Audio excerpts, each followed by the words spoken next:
Yoni Bashan is the Australian's correspondent in Israel. And Yoni, you're a foodie, and I've been detecting some signs that you've been hangry over the past week or so. I know it's not the biggest problem anyone's got in Israel right now, but why have you been hangry?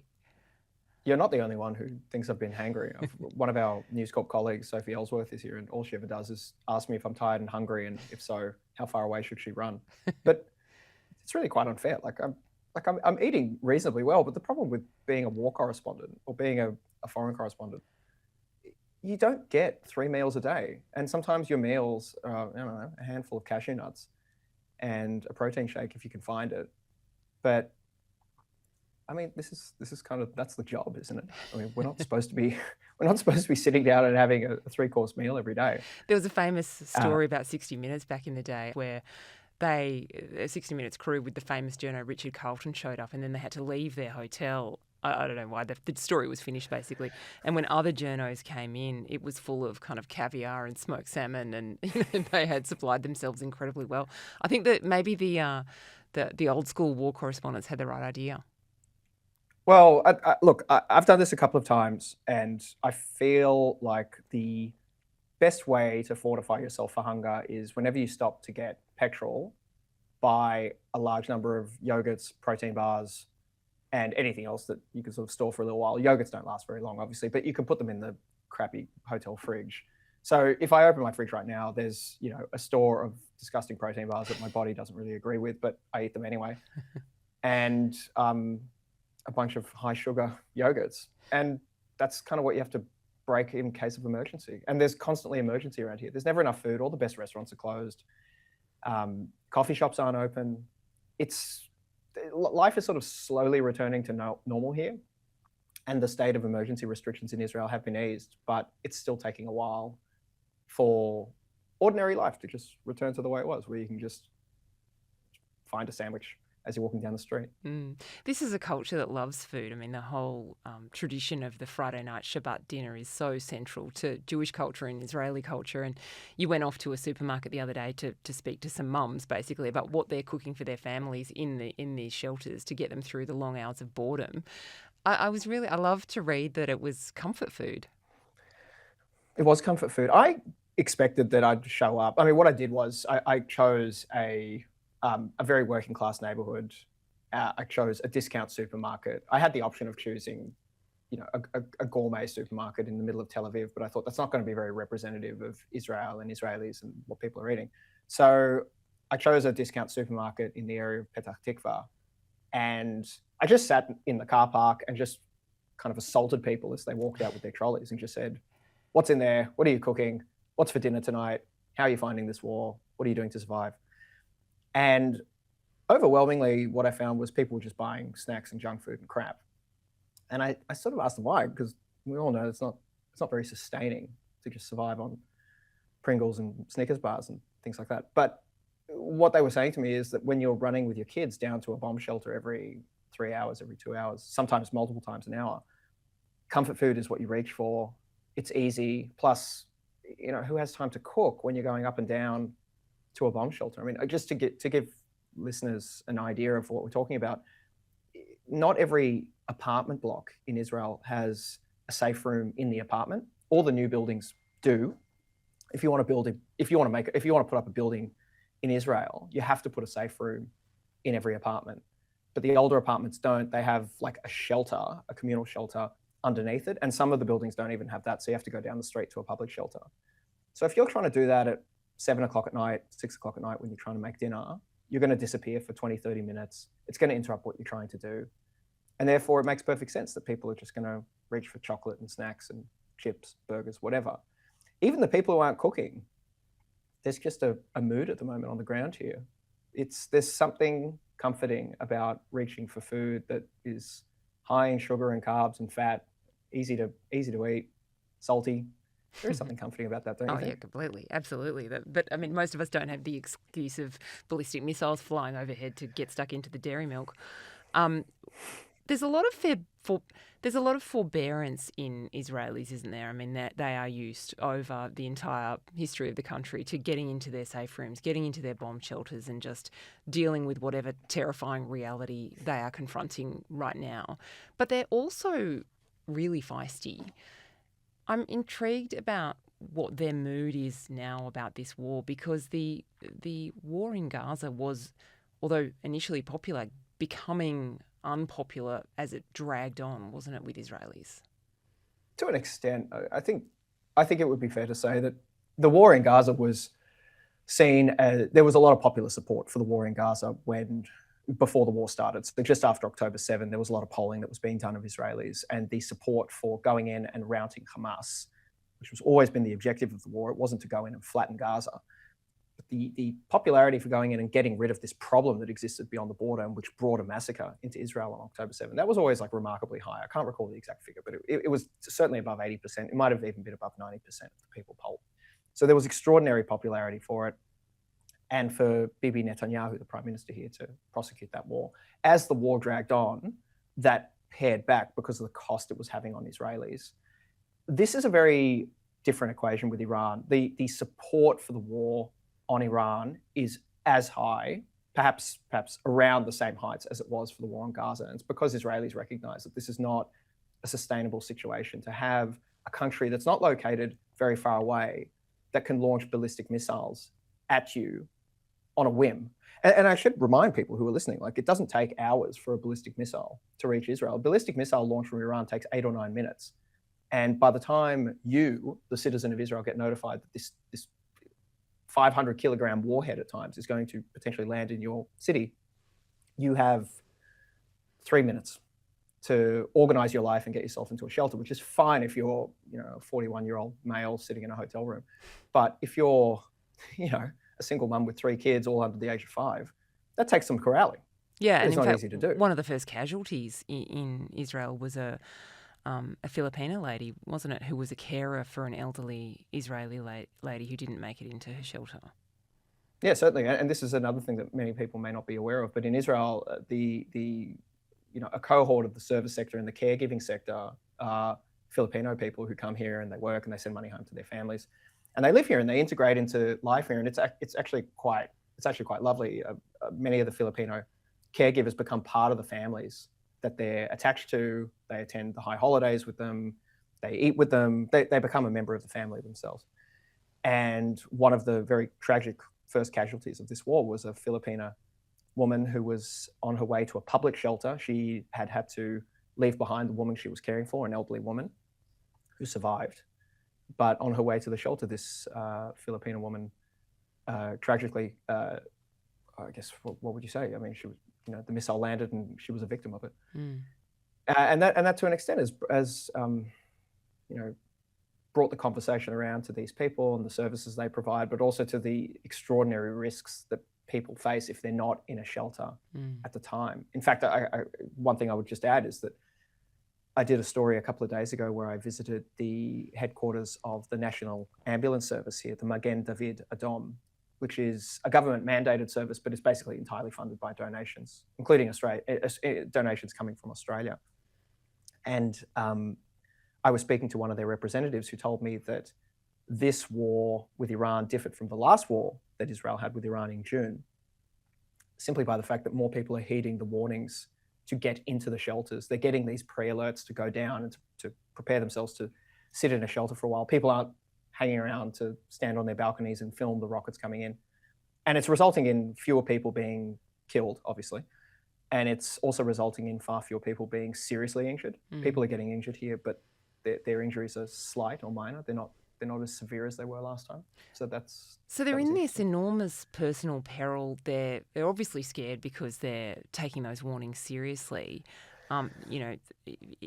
Israel is locked in a war with this terrifyingly huge neighbour, 92 million people in Iran. You don't mess with them. They either have or are very close to having a nuclear weapon. They still have lots of ballistic missiles. So why are they supporting the war? I wonder, and I heard Ehud Olmert, the former Israeli Prime Minister, who is no fan of Benjamin Netanyahu, not a fan of the government, and has been critical of the Gaza war. He was saying, thank God this is not about Israel. Thank God America has attacked Iran because Donald Trump says that Iran is a threat to America, but it's kind of not our fault. That's a really intriguing part of the mindset. Do you think that's also what's going on in Israeli minds, and is that why the war is popular even though it's so scary? I mean, I think it comes back to what I was saying before. I think Israelis see this as a just war because they've got a neighbor in Iran, which is openly trying to obtain a nuclear weapon for non-civilian purposes, and which openly says things like, I mean, it's sorry when I say Iran, I really mean its leadership in the IRGC. I mean, they say things on a regular basis like death to America and death to Israel. You can't have a country like that in the possession of a nuclear weapon because they're liable to use it. And so that's why the war is particularly popular with Israelis. The fact that America is getting involved is in large part because Israel's interests in the Middle East are America's interests in the Middle East. Iran with a nuclear weapon poses a direct threat to America in a scenario where the United States is providing aid to Israel in its fight against Iran. So the war is certainly popular with Israelis. It would seem to be a just war to the American administration, and you would imagine with the American people, although I did see polling that suggested it wasn't particularly popular with them, and they see this still as Israel's war that America is fighting. I don't believe that that's correct at all, but that would seem to be the view on the ground. There's been some polls that suggest that Benjamin Netanyahu is getting a little bump in the polls because of this. He's going to have to call an election this year. It's not clear whether he wants to stay in power, but a big incentive for him to do so is that he's got at least 3 corruption trials looming, ranging from very serious matters like essentially telecommunications, a telecommunications bribery charge where he's alleged to have given favours to a telecommunications company in return for positive media coverage. And then there's some much more sort of trivial charges that actually involve the Australian billionaire James Packer about the receipt allegedly by Netanyahu and his wife of things like cigars and champagne. Is Netanyahu going to be the beneficiary of the support for this war, or do you think Israelis kind of separate that in their minds and they'll make their decisions about him on other matters? Yeah, it's an interesting question because the latest polling certainly shows a bump for his Likud party. If an election were held today, he would probably obtain a few more seats in the parliament. However, it doesn't necessarily translate to him winning government because his coalition partners, according to the latest polling anyway, would lose some skin. So direct support for Likud doesn't necessarily mean he could form government. I think we would all expect that as a result of this war and the spectacular successes that have been seen already, there will be a bump in support for Netanyahu. Having said that, he remains deeply unpopular to sections of the country. I don't want to say large sections of the country because as small as Israel is, it's got a very diverse population, very much split along obvious political lines and religious lines and socioeconomic lines. And if you spend a lot of time in Tel Aviv, as most reporters do, including myself, you will fall into the trap of thinking that Bibi is one of the most unpopular prime ministers in the history of Israel. But it's just not the case. You do have to leave the population centers like Tel Aviv to understand that people out there see him as the leader that Israel needs. There's a lot of criticism of him for what happened on October 7 and the circumstances leading up to it.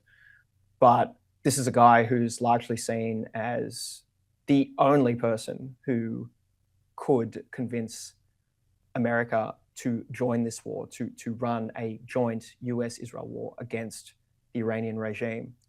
And the bottom line is that I think for a lot of Israelis, there are questions over who would be the alternative to Benjamin Netanyahu. There certainly are admirable alternatives who are putting themselves forward, and very, very good people who could be the alternative prime minister. But Benjamin Netanyahu wants to continue being prime minister. There's absolutely no suggestion that he's thinking of standing down.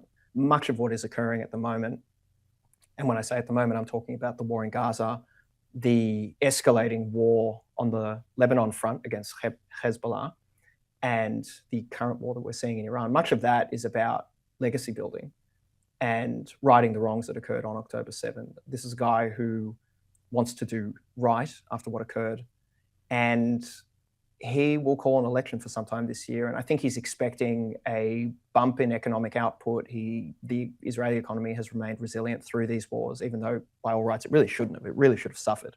So many people have been on welfare payments. People have been out of work. You've had hundreds of thousands of people displaced. This is not an economy that should be looking good. And yet, amazingly, these shock absorbers are built into the economy here to ensure that even in wartime, it remains resilient. And all Israelis get credit for that, not just Benjamin Netanyahu. but he will be the beneficiary of that. You mentioned legacy building. I mean, there's sort of a conspiracy theory out there that Netanyahu has prosecuted the war so hard in Gaza because he wants to stay in power. Do you think that there's any truth to that? No. I just think there's a real simple reason for why the war in Gaza is being prosecuted so hard, to use the word they used. But it's really because there's a problem that exists in Gaza, and it's a problem that's not just for Israel. It's a problem for the whole world, and it's a terrorist group called Hamas. And as long as it exists, the people of Gaza are going to suffer for it. They don't particularly like Hamas either. Hamas immiserates its own population, and it shouldn't be there. And we also know that it is devoted to the destruction of Israel, and it mounted a massacre in Israel. And that is the reason why the war is being prosecuted. It's because Hamas refuses to lay down its arms, and it continues to exist. I mean, the whole point of what Donald Trump and Benjamin Netanyahu are doing at the moment is to try a nation-building project in Gaza. Whether that's ill-conceived or not is another matter, or whether it will be successful is another matter. But the whole point is to try and rebuild Gaza for the people of Gaza. And it's very difficult to do that when you have the obstacle of Hamas there. Speaking of nation building, there's certainly some alliance building going on too. Donald Trump has a close relationship with Mohammed bin Salman, the leader of Saudi Arabia. Now Iran has attacked the entire Arabian Peninsula pretty much. All those 7 monarchies along the Persian Gulf are the victims now of ballistic missile strikes by Iran. They're all expressing outrage, and it's obviously bringing them closer to America and potentially also closer to Israel.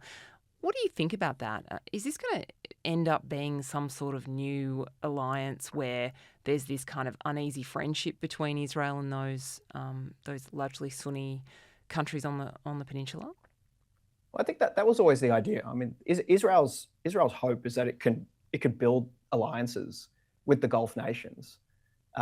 Regardless of these largely Sunni Gulf nations. I mean, that was always the idea. That was what was in train with Saudi Arabia ahead of October 7. And there is a school of thought out there that the entirety of October 7 was orchestrated because of what was on the cards between Israel and Saudi Arabia, the treaty, the alliance. I wouldn't go Is that what Trump calls the Abraham Accords? Yes, well, exactly. That is what we're talking about. We're talking about the Abraham Accords and the great success of the Abraham Accords. The Saudis were going to join that, and that was part of the reason why October 7 happened, which is a great irony if you're Hamas and Yahya Sinwar, the leader of Hamas, late of Hamas, he was killed. But the great irony of it being that Hamas launched its war on October 7 to derail those talks and the potential for that treaty to occur. And as a result of it, the entire Middle East has now changed. And those treaty discussions may end up happening anyway. So it was all for nothing. Hamas has been destroyed. It exists in a form in Gaza. The war is continuing, and Gaza has basically been flattened. But the whole point of it has been made redundant because it's happening anyway.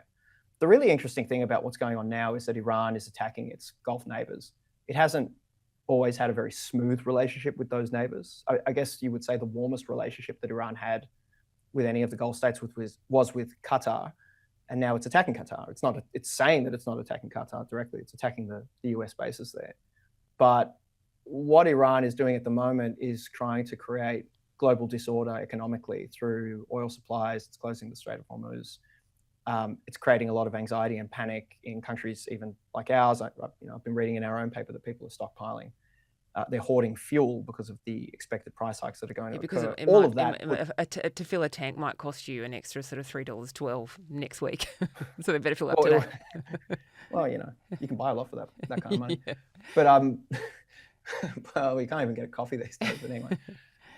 But I guess the point of it is that all of that, I mean, Iran is doing what Iran is going to do, which is that in this asymmetric war, it's going to find a way to find advantage. And it will do that by disrupting oil supplies and cargo shipments and create havoc with the world economy. And that will put pressure on Donald Trump to bring an end to this war. That is what the Iranians are trying to do, because they don't have the air power, they don't have the naval forces, they don't have the capacity to really hit back in any comprehensive way. I mean, even the strikes that we're experiencing here in Israel. I was woken up 3 times last night by ballistic missile attacks. None of them land, and no one's being injured. all of it is causing great economic disruption here and just general sleep disruption and irritation to everyone. And that's just part and parcel of being in a war. But I guess the point I was going to make about Iran is that it is reaching for the cards that it has left, and those are disrupting the world economy. And in the process of doing so, it's attacking its neighbours. And the question that I'm very eager to see how, what I'm very eager to see unfold out of this is what happens with the Gulf states. They're sandwiched in the middle of America and Israel on one side, Iran on the other, which is actively attacking them. Launching strikes on oil refineries in Saudi Arabia and elsewhere, and throwing drones at high-rise hotels in Dubai. All of this is not boding very well for their relationships, which weren't particularly good to begin with anyway. They were just sort of starting to reestablish themselves over the last 2 years. There was an agreement brokered by China to get some embassies reopened in Tehran. Those have now been closed. The UAE has closed its office there. We'll have to see what all this stands to hold for relations with Israel again over the coming months. I mean, they're westernizing, aren't they? They're coming on the spectrum between fundamentalist Islam and secular democracy, which is where Israel is. They're coming closer to Israel's end of the spectrum, which is kind of mind-blowing, given how conservative they have been. Women haven't been allowed to drive in some of those countries. Guest workers have no rights. Like, they are turning into kind of, much more tolerant, kind of accepting places, kind of for pragmatic reasons.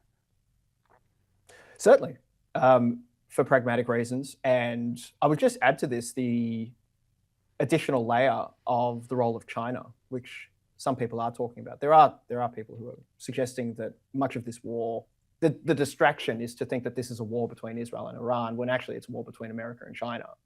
This idea that Iran is a close ally of China, that it supplies so much of its oil and output to China. China is the big buyer of Iranian oil, that operations in Venezuela and in Iran affect China, et cetera, et cetera. So you can go down that rabbit hole, and you can forecast what that might mean in the future.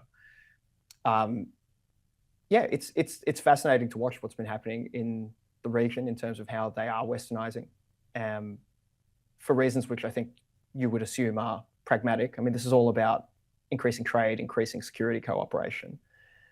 Yeah, they haven't just suddenly decided that they don't mind Jews after all. I mean, these have been, homes of anti-Semitism as well, haven't they?